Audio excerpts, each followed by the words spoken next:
Greetings. I am Taven of a Mind Transformed, and this is Manna for your journey. Now, let's talk about a concept that generally either has people perking up or wanting to shrink away because they're tired of hearing about it: wealth and Christianity. And the only reason I bring up wealth and Christianity is because the ultimate thing that I want to talk about is the concept of abundant life. When Jesus told us that he came for two reasons, he came to give life and life more abundantly.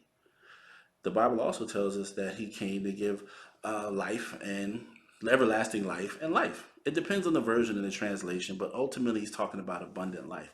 The ability for us as believers to enjoy the time that we have on earth. Now, oftentimes, people equate abundant life to being able to afford whatever you want, have whatever you want, having some sort of wealth or at least money in the bank that doesn't limit your lifestyle. And so, out of that, we've kind of had this prosperity gospel. This gospel that basically says money cometh, that you can claim it, you can have it, and we get to name and claim things. There's some truth to that. Overall, nah, not really.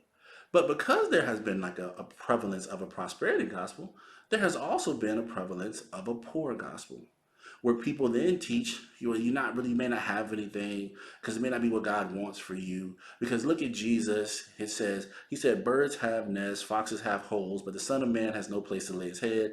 Jesus wasn't wealthy, he wasn't rich, he didn't have things like that. So if we identify with Christ, that means we may not have anything. Again, two extremes, some truth, not exactly right. The truth is really far more in between a balance of the two of those. But since most people equate abundant life to mean wealth, then we automatically kind of think that a person doesn't have it, they don't have abundant life. And I'm here to tell you the truth of abundant life has nothing to do with how much money you have in your bank account, how big of your house you own, or how many vacations or trips you get to take. That's not abundant life. Abundant life is in the fact of how you enjoy life every day. If anything we can see, if recent history has taught us anything, that just because someone has money and wealth doesn't mean they're happy and enjoying life. They can feel a tremendous amount of pressure to keep up appearances or live a certain way because they don't want their lifestyle to go away, but they're ultimately not happy. Wealth does not automatically equate happiness. Poor people doesn't automatically make them unhappy. People that necessarily don't have the money and the means and they're living paycheck to paycheck and they constantly struggle doesn't mean that God is against them or they've done anything wrong. The concept of abundant life doesn't have to do anything with wealth. It has to do with our ability to enjoy each and every day God blesses us to wake up, regardless of the situation and the circumstance. Abundant life comes out of the fact that God gives us joy, not happiness. Happiness is a feeling that's usually predicated upon external situations and circumstances. Based on how our day went, how our interactions, how we feel, we derive happiness from that. Happiness is dictated by external things. Joy is internal. Joy is what comes out of us that's not dictated or predicated upon people, situations, or circumstances, money in the bank account, time of the day, or whatever else has happened. It's joy that we get from walking closely with God, living His Word. His Word protects us from so many pitfalls in life when we follow what He says. We have abundant life because living His Word keeps us out of situations that people who don't follow His Word find themselves in on a daily basis. When we learn the biblical principles of sowing and reaping, we find that we sow good seeds, so we reap a good harvest because we walk according to His Word. We walk closely with Him. We cast our cares on Him. Abundant life is a life where you don't have to stress or worry because you understand that God got you. God is going to handle it, and you can cast your cares on Him because He cares for you. You don't have to spend one sleepless minute. You can turn it over to Him because we have faith enough to trust that however a situation is resolved or whatever the outcome, it works out for our good. We trust that God has plans for us. He knows the plans for our life, plans for our good, not for our harm, that give us a future and a hope.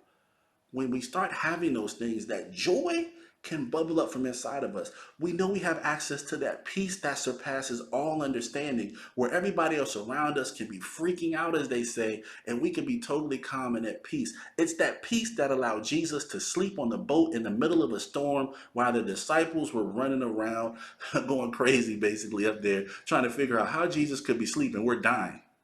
Even Peter had to be bold enough to wake him up. Do you care that you not care that we're perishing?